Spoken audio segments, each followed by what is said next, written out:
Deobandi zombie season 15। Zombie ही खत्म नहीं हो रहे देवबंदियों के। देवबंदियों के शेख उल हदीस जिक्रिया कांधलवी तबलीगी देवबंदी साहब ने जोम्बी वायरस फैलाया ही बहुत है। जोम्बी के शेख उल हदीस जिक्रिया कांधलवी तबलीगी देवबंदी साहब लिखते हैं, मक्का मुकर्रमा में एक शख्स जो बहुत अमानतदार और नेक इंसान थे, वो खुरासान के रहने वाले थे। लोग उनके पास अपनी अमानतें रखवाया करते थे। एक शख्स उनके पास 10,000 अशरफियां अमानत रखवाकर अपनी किसी जरूरत से सफर में चला गया। जब वह सफर से वापस आया तो उन खुरासानी का इंतकाल हो चुका था। उनके अहल व अयाल से अपनी अमानत का हाल पूछा। उन्होंने ला इल्मी का इजहार किया। उनको बड़ा फिक्र हुआ कि बहुत बड़ी रकम थी। उलमाए मक्का मुकर्रमा का एक मजमा मौजूद था। उनसे पूछा कि क्या करना चाहिए। उन्होंने कहा कि वह तो बड़ा नेक आदमी था, हमारे ख्याल में जन्नती था। तुम एक तरकीब करो, जब आधी या तिहाई रात गुजर जाए तो जमजम के कुएं पर जाकर उसका नाम पुकार के उससे दरियाफ्त करना। उसने 3 दिन तक ऐसा ही किया। वहां से कोई जवाब नहीं मिला। उसने फिर जाकर उन उलमा से तज़किरा किया।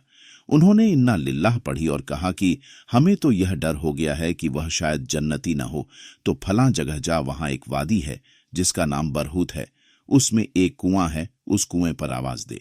उसने ऐसा ही क्या, वहां से पहली बार में ही आवाज आ गई कि तेरा माल वैसा ही महफूज है। मुझे अपनी औलाद पर इत्मीनान न हुआ, इसलिए मैं ने फलां जगह उसे मकान के अंदर गाड़ दिया। मेरे लड़के से कहो कि तुझे उस जगह पहुंचा दे, वहां से जमीन खोदकर उसको निकाल ले। चुनांचे उसने ऐसा ही किया और माल मिल गया। उस शख्स ने वहां बहुत ताज्जुब से उससे यह भी दरियाफ्त किया कि तू तो बहुत नेक आदमी था, तो यहां क्यों पहुंच गया। कुएं से आवाज आई कि खुरासान में मेरे कुछ रिश्तेदार थे जिनसे मैंने रिश्तेदारी तोड़ रखी थी। इसी हाल में मेरी मौत आ गई। इसकी गिरफ्त में मैं यहां पकड़ा हुआ हूं। जो भी कुओं में डाले हुए हैं देवबंदियों ने, और इससे जन्नत व जहन्नम के फैसले हो रहे हैं। जमजम के कुएं में होता तो जन्नती था, और बरहूत के कुएं में है इसलिए जन्नती नहीं। और वहां से जिंदों से बातें कर रहा है, उनकी अमानतें बता रहा है, कहां पड़ी हैं।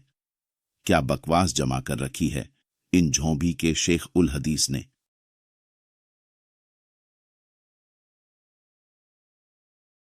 Deobandi zombie season 16। दारुल उलूम देवबंद के मुहद्दिस सैयद असगर हुसैन साहब लिखते हैं, 1222 हिजरी के आखिरी में देवबंद में शदीद ताउन मतलब महामारी फैली। चंद तालिबे इल्म भी मुब्तिला हुए। इस महामारी में एक फारिग अल तहसील तालिबे इल्म मोहम्मद सालेह, जो सुबह व शाम में सनद फरागत लेकर वतन वापस होने वाले थे, उसी मर्ज में मुब्तिला हुए और हालत आखिर ऐसी हो गई कि अब मरे। वफात से किसी कद्र पहले उन्होंने ऐसी गुफ्तगू शुरू की गोया जैसे वो शैतान से मुनाजरा कर रहे हैं। उसके दलाइल को तोड़ते अपने इस्तिदलाल पेश करते, और ऐसा मालूम होता था कि उन्होंने मुनाजरे में शैतान को बखूबी शिकस्त दे दी। फिर कहने लगे, अफसोस इस जगह कोई ऐसा खुदा का बंदा नहीं है जो मुझसे इस खबीस को दूर करे। यही कहते कहते एकदम बोल उठे कि वाह सुभान अल्लाह, देखो मेरे उस्ताद हजरत मौलाना महमूद हसन देवबंदी झोंबी बनकर तशरीफ लाए। देखो वह शैतान भागा झोंबी देखकर, अरे कहाँ जाता है खबीस शैतान, झोंबी का सामना कर अब तू। मज़ीद इल्म के लिए अपने चैनल ओनली मुस्लिम को सब्सक्राइब करें और वीडियो को शेयर जरूर करें। अस्सलामु अलैकुम।